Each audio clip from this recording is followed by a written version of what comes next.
Movie की शुरुआत में जंगल के बीच एक शानदार रोड को दिखाते हैं जिसमें मार्टिना नाम की लड़की कार में जा रही होती है। वो अपने फ्रेंड्स यूगो और लूसी के साथ उनके फॉरेस्ट होम जा रही होती है। यूगो और लूसी बुजुर्ग हैं और लगता है वे मार्टिना के कलीग्स हैं। वहाँ का घर और आसपास की जमीन भी उन्हीं की होती है और तीनों जंगल में शिकार करने और हॉलिडे एंजॉय करने आए होते हैं। उन्होंने प्लान किया होता है कि वे रोज एक जानवर का शिकार करेंगे और उसका टेस्टी खाना बनाकर खाएंगे। वहाँ पहुँचते ही लूसी थक जाती है और ह्यूगो से कहती है कि पास के गांव में एक पब है, चलो वहाँ जाकर 2 पैग मार कर आते हैं। ह्यूगो भी मान जाता है और वे मार्टिना से कहते हैं तुम घर लॉक करके आराम करो, हम सुबह होने तक वापस आ जाएंगे। और ये कहकर वे बाहर चले जाते हैं। अगले दिन सुबह जब वे नहीं लौटते तो मार्टिना उन्हें ढूंढने लगती है। फिर वो पहाड़ों के बीच एक बहुत ही संकरे रास्ते से होकर गाँव की ओर चल रही होती है। ह्यूगो और लूसी का पालतू कुत्ता भी उसके आगे चल रहा होता है। अब अचानक कुत्ता बहुत भौंकने लगता है और वहीं रुक जाता है। मार्टिना आगे चलती है तो किसी चीज से टकराती है और मार्टिना ये देखकर हैरान हो जाती है क्योंकि वहाँ कुछ भी नहीं होता।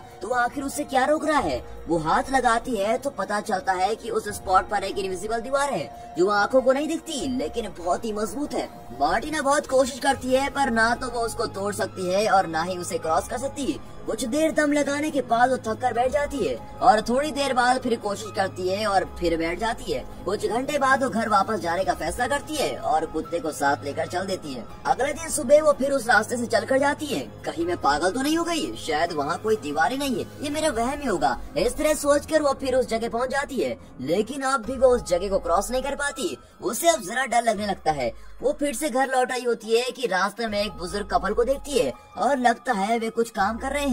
उन्हें देखकर मार्टिना को तसल्ली होती है और वो हेलो हेलो कहकर उन्हें पुकारती है। जब वो पास पहुंचती है तो वहाँ पर भी उसे कोई इनविजिबल चीज रोक रही होती है। लगता है यहाँ भी एक इनविजिबल दीवार है। इतना ही नहीं, उन दोनों बुजुर्गों को देखकर लगता है कि वे इंसान नहीं पुतले हैं। अब मार्टिना अपने बाइनोकुलर से उन्हें क्लोजअप में देखती है तो उसे लगता है कि वे इंसान ही हैं जो वक्त के किसी पल में रुक गए हैं और वहीं फ्रीज हो गए हैं। मार्टिना सोचती है कि इस इनविजिबल दीवार के उस तरफ सभी लोग मर चुके हैं और इन्हीं दृश्यों के बीच वो उस जंगल में अपने दिन काटने लगती है।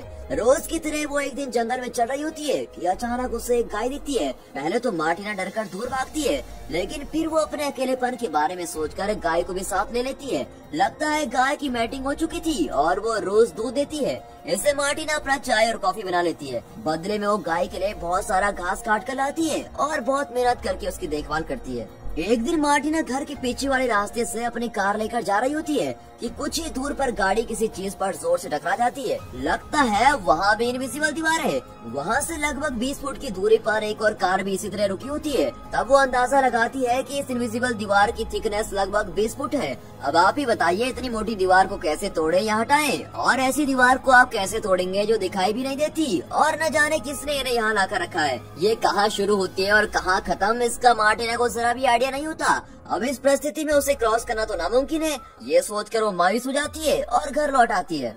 अब वहाँ बस जाने के सिवा मार्टिना के पास कोई रास्ता नजर नहीं आता, इसीलिए वो सर्दी के मौसम से पहले अपनी और गाय की जरूरत की सारी चीजें इकट्ठा करके रख लेती है। फिर चूल्हे के लिए ढेर सारी लकड़ियाँ भी लाकर रख देती है। यहाँ रहकर उसने आलू और कई सारी सब्जियाँ भी उगा ली होती है। उन्हें भी काट कर अगले 6 महीने के खाने का इंतजाम कर लेती है। एक दिन वहाँ एक बिल्ली आ जाती है और मार्टिना उससे भी घर में रख लेती है लेकिन उसका सच्चा साथी उसका कुत्ता होता है और वो उसको बहुत प्यार करती है। कभी कभी वो जंगल में जाकर शिकार भी करती है। पहले दिन वो हिरन का शिकार करने की कोशिश करती है पर ठीक से एम नहीं कर पाती और घर लौट आती है। लेकिन अगले दिन वो फिर कोशिश करती है और इस बार उसका निशाना नहीं चूकता। मरे हुए हिरन को घर ले आती है, फिर कट करके टेस्टी खाना बनाकर खाती है। अगले दिन फिर वो पहाड़ के ऊपर पहुंचती है। वहाँ सूरज और उसकी रोशनी से रंगा हुआ आसमान देखकर वो प्रकृति की सुंदरता में खो जाती है और वहीं पर सो जाती है। जब वो घर लौटती है तो बिल्ली का बच्चा हुआ होता है और इस तरह उसके दिन हफ्तों में और हफ्ते महीनों में बदल जाते हैं और उसकी जिंदगी जरा आराम से कट रही होती है। एक दिन अचानक तेज तूफान आता है और बर्फ भी गिरने लगती है। बिल्ली का बच्चा बेचारा बीमार होकर मर जाता है और मार्टिना दुखी होकर उसको दफना देती है। वो अपने रोज की एक्सपीरियंसेस को एक डायरी में लिख रही होती है ताकि वो यहाँ की जिंदगी को भूल न पाए और बाहरी दुनिया से इस तरह कट कर रहते रहते उसे डर लगता है कि कहीं वो पागल न हो जाए। वहाँ एक ही डायरी होती है और उस डायरी के फट जाने तक ही वो लिख सकती है। जब उसकी डायरी फट जाएगी तो ये कहानी भी वहीं पर खत्म हो जाएगी। कुछ ही दिनों में बहुत ही कठिन जाड़े का मौसम आ जाता है। मार्टिना बेचारी अब घर में ही बंद पड़ी रहती है। खाने पीने की सारी चीजें घर पर होती है और वो रोज कुछ न कुछ पकाकर खा लेती है लेकिन वो कहीं बाहर नहीं जाती और सारा दिन घर के अंदर रहती है। इसी बीच गाय का बछड़ा होता है और मार्टिना डिलीवरी में गाय की मदद करती है और बड़ी मुश्किल से बछड़े को बाहर निकालती है। बछड़ा पैदा होता है और मार्टिना उसे भी संभालती है और किसी तरह जाड़े का मौसम बीत जाता है और मार्टिना घर पर ही रहकर तंग आ चुकी थी। अब उसकी डायरी में 25 मई लिखा होता है और मार्टिना लिखती है कि इस जंगल में रहते रहते लगभग 1 साल गुजर चुका है और इस बात की एनिवर्सरी मनाने में पहाड़ पर जाने वाली हूँ। फिर वो कुत्ते को लेकर पहाड़ पर जाती है और शाम तक वहाँ का दृश्य निहार रही होती है। जो हो गया सो हो गया, आज से मैं एक नई जिंदगी की शुरुआत करूंगी, ये सोचकर वो घर लौटती है और वो पहले जैसी मायूस नहीं होती और अपनी डायरी देखने लगती है। अब ऋतुओं का चक्र फिर एक बार शुरू होता है। गर्मी, बरसात, बसंत इत्यादि मौसम आते हैं और चले भी जाते हैं। फिर एक बार जाड़ों का मौसम आता है और मार्टिना उसका सामना आसानी से कर लेती है। फिर बसंत ऋतु आती है और तब मार्टिना एक सफेद कौवे को देखती है। वो जरा घबराया हुआ लगता है क्योंकि बाकी काले कौवे उसको भगा रहे थे। उसे देखकर मार्टिना को लगता है कि ये भी मेरी जिंदगी की तरह है, जो कि जंगल में अकेला है और पास की किसी भी चीज से उसका कोई संबंध नहीं। लेकिन फिर भी वो घबराकर भागा नहीं, बल्कि उसने जिंदगी के असली मतलब को समझा और उसे अपनाया। उस कौवे में अपनी सच्चाई को देखकर मार्टिना को उससे हमदर्दी होने लगती है। वो उसे खाना देती है और कुछ दिन यूं ही बीत जाते हैं और मार्टिना धीरे धीरे अपनी पुरानी जिंदगी भूलने लगती है। एक दिन वो अपने कुत्ते के साथ पहाड़ से लौट रही होती है तो उस दृश्य को देखकर उसकी सांसें रुक जाती है। पागल जैसा दिखने वाला एक आदमी मार्टिना की गाय के बछड़े का सर काट रहा होता है। लगता है ये आदमी भी मार्टिना की तरह इनविजिबल दीवारों के बीच फंस गया है, लेकिन शायद वो मार्टिना जैसा सुलझा हुआ इंसान नहीं और यहाँ अकेले रहकर पागल हो चुका था। उस आदमी को ऐसी घिनौनी हरकत करते देख मार्टिना कांपने लगती है। उसका कुत्ता उस आदमी को अटैक करने जाता है, लेकिन वो उस पर कुल्हाड़ी चला देता है।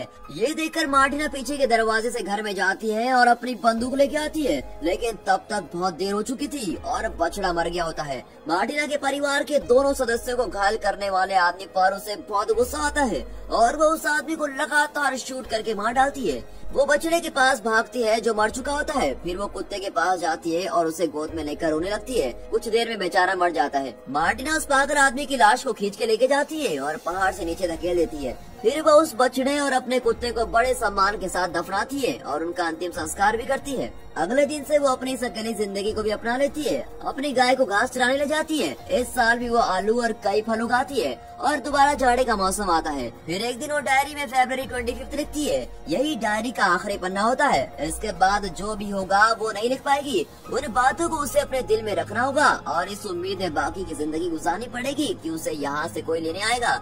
उसके चारों ओर की ये इनविजिबल दीवार किसी तरह गिर जाए और इस जंगल से बाहर का रास्ता खुल जाए। इसी प्रार्थना के सिवा वो और कुछ नहीं कर सकती। पन्नों के खत्म हो जाने से वो लिखना बंद कर देती है और दोस्तों हमारी ये मूवी भी यहाँ पर खत्म होती है।